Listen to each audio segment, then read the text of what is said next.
Well, it's finally done after, and I'm not kidding you, 2.5 months of solid testing. We are finally jumping 2 feet first into the all-in-one liquid cooler market, starting with the most popular size. According to every single one of the polls that we did, that is the 240mm Radiator size. To get into this video, the rules were pretty simple. I contacted every single one of the AIO manufacturers that we have contact with, and I gave them one simple rule. Send us what you believe is your best cooler. It doesn't matter if it focuses on price or performance or just raw bling. And that's exactly what we have here. And the lineup is a pretty deep one with a lot of super popular models and a bunch of relative newcomers like the Phanteks D30, T30, Be Quiet, Pure Loop 2, Corsair Link, H100i, and the Lian Galahad 2 Trinity. Of course, there's some classics too with the Arctic Liquid Freezer 2, Deepcool LT520, EK Nucleus CR240, NZXT Kraken, Thermaltake Toughliquid Ultra, and the incredible looking ROG Ryzen 3. Of course, I also needed to include a Thermalright AIO here, so there's the new Frozen Edge 240. Anyways, pricing is another thing that we absolutely have to discuss here because, to be honest with you, I understand a lot of buying confusion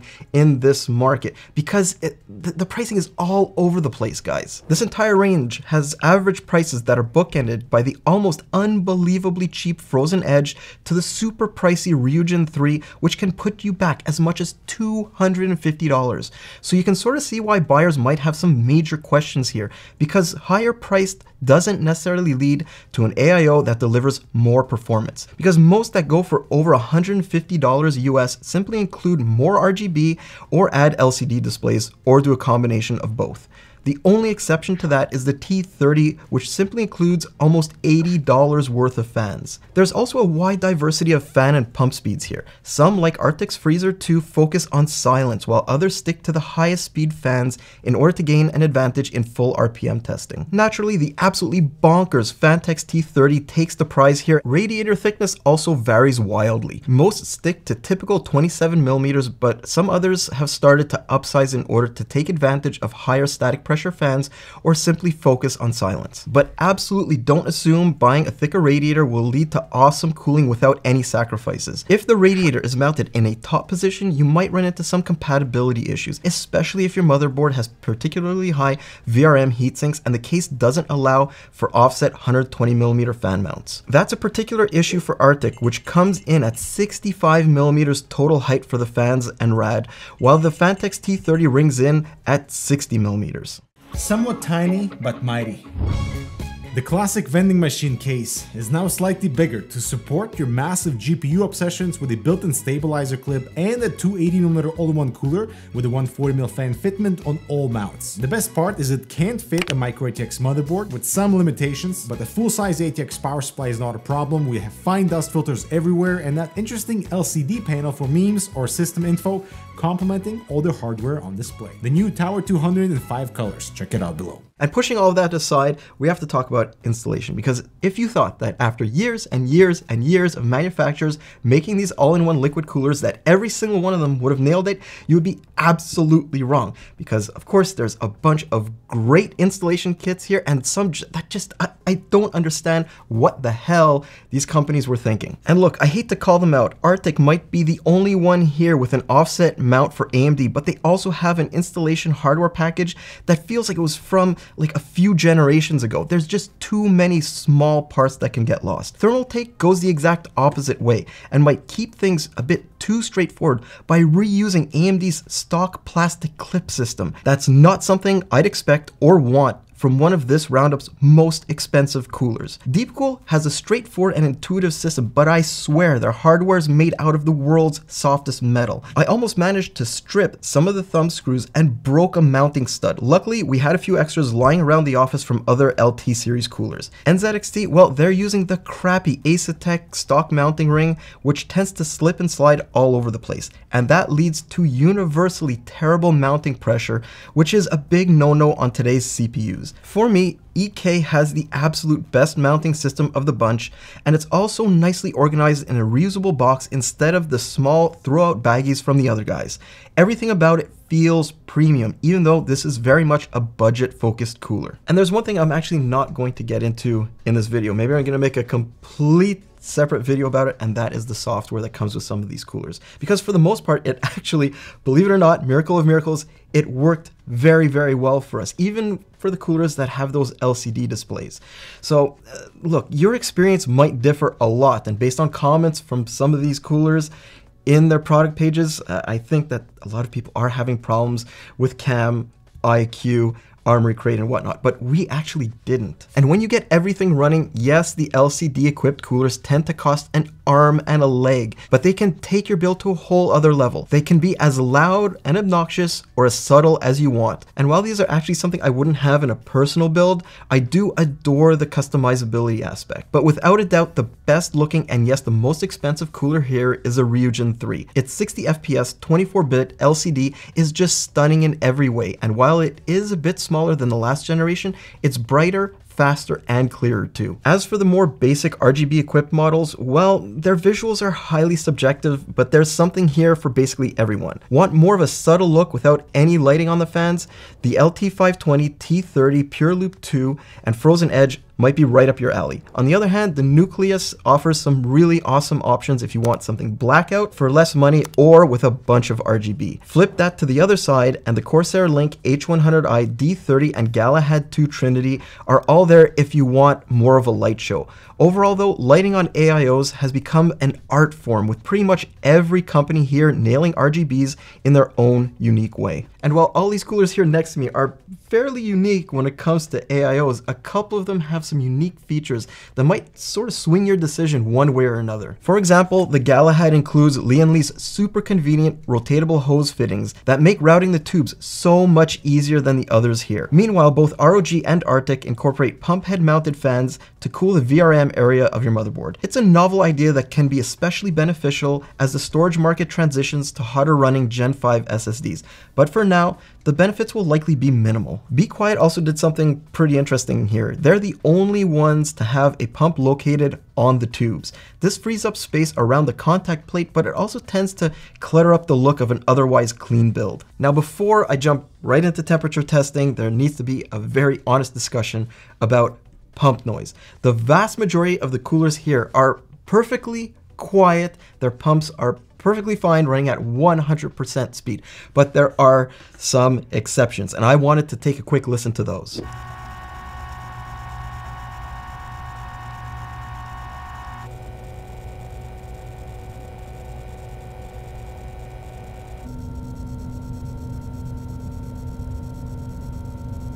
So obviously there's some issues here. The Ryzen 3, we actually needed to turn that pump down to 65% of its maximum speed in order for it to hit all of the decibel readings that we wanted it to. The exact same thing goes for the LT520, because the LT520, it just intruded so much into some of its testing that its noise to performance ratio was completely skewed, and it still is in some situations. But the worst offender here is the Toughliquid Ultra. I've got no idea what Thermaltake was thinking when they launched this thing, but we have two samples here and both of them make an absolute racket. Anyways, if you're a first-time viewer of our cooler reviews, welcome, but you have to understand one thing. The way that we present all of our data is very, very different from the way a lot of other publications do. So I think a little bit of a refresher might be in order here. Here in one of our typical charts, the y-axis is showing the CPU temperature in degrees Celsius, while the x-axis shows how noisy each cooler gets in decibels.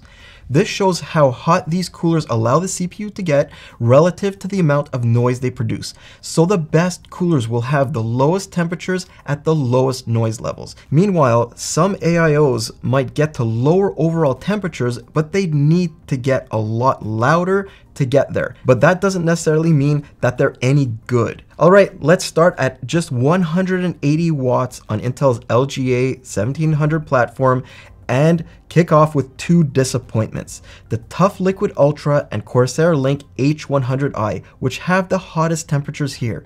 Meanwhile, the D30 isn't that far behind, but we also have to remember its focus is on looks over raw cooling performance. The Pure Loop 2 and Arctic Liquid Freezer 2 are up here as well, but I can't critique them since they're two of the lowest priced AIOs, and they're going toe-to-toe against some options that cost almost twice as much. There's a few other coolers in the middle of the pack, work, like the Galahad 2 Trinity, NZXT Kraken 240, Deepcool LT520, and Ryujin 3. The ROG cooler did stand out by delivering some of the best low noise results though. And yet there were a few coolers that actually managed to beat it. The first is the EK Nucleus. It posted some absolutely incredible results. Another standout is Thermalright's $50 AIO in third place. But the champion here is the Phanteks T30. I mean, sure, the much cheaper EK and Thermalright eventually beat it, but its results at low noise levels are simply unbeatable. As we drill down into a more normalized 38 decibels, I also wanted to add every cooler's average price for a bit of context here, because it's pretty obvious that for a low heat output like this,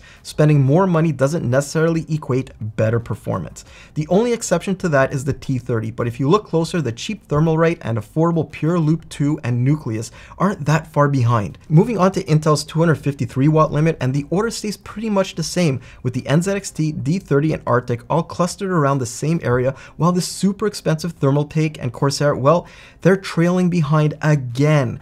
And then there's the LT520, which really struggles at lower decibel points. While the Kraken, Galahad, and ROG are literal carbon copies of one another, though the ROG does have a slight edge at 36 decibels. Meanwhile, the EK and Thermalright follow the same lines as before, but the Nucleus is overall the better choice here from a performance standpoint, especially at lower noise levels. And yeah, the T30 takes the crown again, but what's really impressive is this thing reaches its most efficient point so low in the decibel range. That means Phanteks has a super highly tuned combination of fans, radiator, and pump. I have to say though, if you have the money and you care about noise, the T30 is what you should get, but the Nucleus, with its $110 average price, is still ultra competitive. The ironic thing here is that 4 of the most expensive coolers are also way far behind where you'd expect them to be. Now, if we unleash the 13900K, the Arctic Pure Loop 2, LT520, D30, and Toughliquid all fail to get under Intel's 100-degree T-junction. The Link H100i and Kraken 240 also hit that point at lower decibel levels before pulling things back as fan speeds increase. The Galahad 2 and Ryujin get even better results than those. But the best are still the best, with Thermalright and EK neck and neck, while the T30 is the only AIO here to get under the 100-degree mark at 36 decibels. There's a direct correlation between temperatures and clock speeds too, with the T30 actually hitting the chip's maximum 5.5 GHz peak core frequency at just 32 decibels, whereas the EK and Thermalright needed to get much louder for the same result. But the fact I'm even talking about $50 and $110 AIOs in the same sentence as one that costs almost $200 really does say something. The only other one that came close to this is the ROG, which was impressive at 36 and 37 decibels, but then fell behind a bit. The rest, well, they went from respectable like the Arctic, Galahad, NZXT, and Be Quiet to others that were just like meh.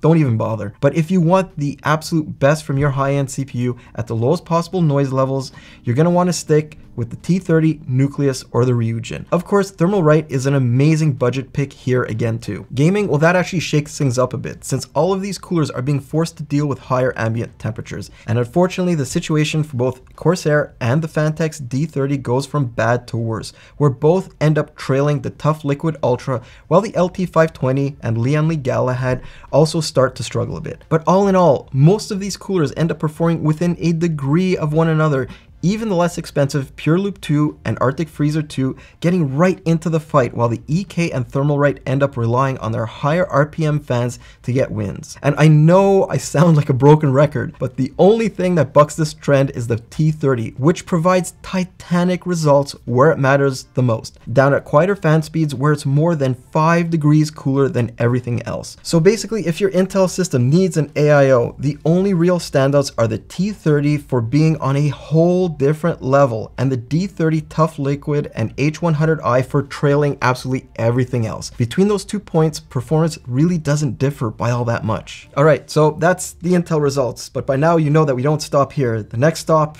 on this train is AM5, and I'm gonna be totally straight with everybody here. What you come to expect from the Intel platform just gets completely flipped on its ass when we start testing on AMD's latest CPUs. Because starting with the 7600X, the best cooler here is the ROG Ryzen. It's just miles ahead of middle of the pack AIOs like the D30 Toughliquid Ultra and Galahad 2. Meanwhile, the T30 Thermaltake and Nucleus actually become mid-tier AIOs on this specific CPU. Even Be Quiet struggles, but nothing, and I mean nothing, comes close to how poorly Corsair and NZXT do here. Of course, there's some pleasant surprises too, since the low-priced Liquid Freezer 2 shows why an offset mounting kit can lead to massive success. The LT520 becomes another price-to-performance leader here. The problem is its pump noise negatively impacts its standing at 36 decibels. Looking a bit closer at the 38 decibel mark shows why it's so important that we put more effort into testing on both AMD and Intel. Many of the AIOs which dominated on LGA1700 struggled to get competitive results here, at least with a 7600X. And the 7700X actually causes some gaps to widen even more. The Link H100i and NZXT are still the worst, but at 38 decibels, they're joined by the D30, Toughliquid, Galahad, and Pure Loop 2. And the Thermaltake, Deepcool, and Nucleus are literal clones of one another. At these higher heat loads, the T30 pulls its butt out of the fire to become one of the best solutions at 36 and 37 decibels, while the Ryzen 3 still proves that ASUS has found some kind of secret sauce for AM5. But Arctic, man, that Liquid Freezer 2 is awesome, isn't it? Look, if Arctic's numbers prove anything, it's that performance on AM5 is all about getting the best possible contact with AMD's heat spreader. Do it terribly like that old plastic NZXT mount and it'll turn into a disaster. Do it well and you get ROG and Arctic performance levels. And the 7950X just proves that point. We've got 4 coolers that just choke on the excess heat from this CPU, while the Arctic and Deepcool produce incredible results considering they're both priced around the $100 mark or less. Meanwhile, the T30's perfectly honed approach allows it to get a win against the Ryzen at 36 decibels, after which the ROG cooler gets some pretty crazy temperatures. Then there's everything else right in the center of the pack with very little to distinguish one result from the other. So in general, if you look at this, there's very little to link price with performance. As a matter of fact, paying more for an AIO with all sorts of bling usually means sacrificing cooling capacity in some way, since some of the least expensive options put some of the best results on this chip. Clock speed results on the 7950X are pretty eye-opening too, with the ROG Arctic, Deepcool, and Phanteks T30 all grouped together, followed by literally everything else. Performance on those 4 coolers, specifically under 38 decibels, makes them far and away the best options for this processor. But the actual difference between the best and worst AIOs here isn't as much as you might expect. We're talking about under 100 megahertz. Gaming on the AM5 platform doesn't give significantly different results than we saw before, but now Arctic and ROG are a lot closer to one another, and the T30 puts in another great showing at 36 decibels. Meanwhile, the LT520 becomes a standout at 38 decibels and beyond, though it still struggles at lower noise levels, again because of that damn pump. Even the Kraken pulls things together, but that leaves the H100i all alone with the hottest temperatures here. I'd actually say that this time the Thermaltake Frozen Edge has the most disappointing results, since it really struggles to get competitive numbers unless it's running at annoyingly high noise levels. Luckily, at a constant 38 decibels, it gets decent results, but man, what a win for Arctic and Deepcool against coolers that cost so much more. Since gaming is what most of you will be doing, I'd say this is probably the most important test here, and the least expensive options end up looking like awesome buys. Alright, I know that we've gone through an epic ton of information, but I also wanted to sort of like distill this down a little bit. I want to see if any of these coolers are actually held back by crappy fans. So in order to do that, we're going to do a little bit of fan normalized testing with a pair of Arctic P12 MAXes, some of the best fans on the market right now. Let's start by putting the results with the stock fans right here, and then overlaying the P12 MAX results. And we're seeing improvements of 3 degrees or more across the entire range, except the T30, which once again proves how well its fans and radiator are optimized for one another. The only other minor exception is the LT520, which only saw a 1.3 degree reduction, and that's because of its insanely loud pump still impacting results at this decibel level. But let's reorder these results to see if the positioning between the coolers changes. And suddenly the EK, Ryzen, and Frozen Edge take the lead. But in the nucleuses and frozen edges cases, they're now hitting way higher than their price class. You might also wonder why the Ryujin with its Noctua fans also improves by so much, and that's because the industrial PPCs need to get loud to be good. The interesting thing is the D30 and Corsair H100i both saw some of the biggest decreases with the P12 MAX, both averaging over 4 degrees. And those results, they point right towards why the Phanteks D30 and Corsair H100i tend to struggle so much in some tests. It all comes down to fan coverage versus radiator size. Popping fancy LEDs onto both AIO's fans leads to smaller diameter blades, which means less direct airflow through the radiator's fins. Phanteks somewhat compensated for that with a unique blade pitch and a deeper housing for increased static pressure. Corsair obviously built their fans for looks only. And there's absolutely nothing wrong with that. It's just something that you really do need to take into account before assuming one 240mm AIO is going to perform like another, especially when it comes to this one. Now there's a couple of other all-in-one liquid coolers, at least the 240mm variety, that I'm going to put into my recommended pile. One of them is NZXT. The Kraken might look amazing, especially in some of its forms, but that old mounting kit just lets it down in every way, shape, or form. And Thermaltake, their Toughliquid Ultra, look, it's positioned as a high-end AIO, but it just gets trounced by every single other solution that costs less money. This is one that you're definitely going to want to avoid. The Deepcool LT520 was solid in AM5 testing, but it's got a pump that's ungodly loud, making it impossible to recommend. The Be Quiet Pure Loop 2 didn't really have any faults, but nothing really stood out about it either, other than a very competitive price. In most cases, you really need to ask yourself what you want: performance or fancy lighting effects. There's only two AIOs here that somewhat bridge the gap: the D30 and Galahad 2 Trinity. Both offer relatively good numbers while looking absolutely stunning.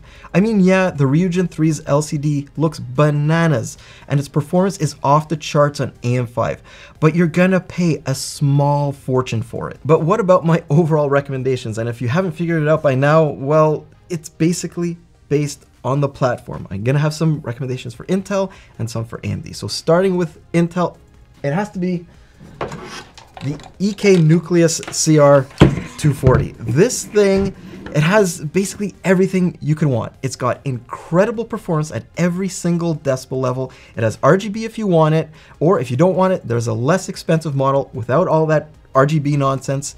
It also has one of the best mounting kits on the market right now, at least from what we've experienced. So this thing, for Intel at least, gets the damn good award. Meanwhile, for 13th and 14th gen processors, for just $50, the Thermaltake Frozen Edge brings home a damn good value award. I mean, this thing is literally a quarter of the price of higher end options, and yet it hangs with the best of the best. The only reason why the Frozen Edge didn't win it all on the Intel platform and get the damn good award is because I can't shake this little voice inside of me that's saying that this is too good to be true. Look, on the air cooling side, I will recommend Thermaltake all day, every day, because the one item that could possibly go wrong, the fans, can easily be replaced. Not so with this thing. The fans, yes, they can be replaced, but it's the pump that I have some questions about. Look, at $50, I'm guessing maybe that some corners were cut in this unit. Yes, it deserves an absolute long-term test, but for the time being, I just can't give this thing the ultimate award here. Meanwhile, if you're running AM5, I'm gonna have to pick the Arctic Liquid Freezer 2, not just with a damn good award, but also the damn good value award. What this thing offers for under $100 is just, well, mind-blowing. I mean, yes, this thing has a mounting kit that is so ultimately frustrating compared to some of the other ones here. And the pump, well, I mean, if you like it, then great. If you don't, there's plenty of other options out here, because to me, it looks a little bit too industrial. It does have that VRM cooling, which is great. But if you want the best cooling out there at the lowest noise possible, it wins the whole thing. This is it. This, right now, from our testing, is the best AIO, at least the 240mm variety on the planet, the Phanteks T30.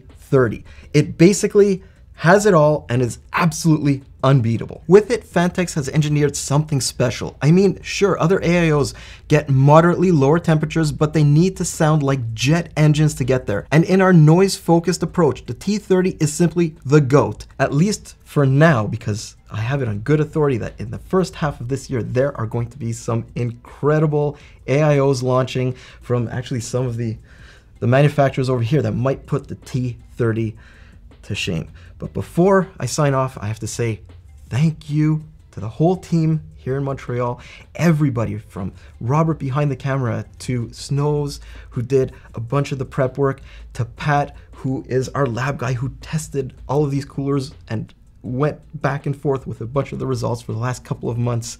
Those guys are the real stars of the show.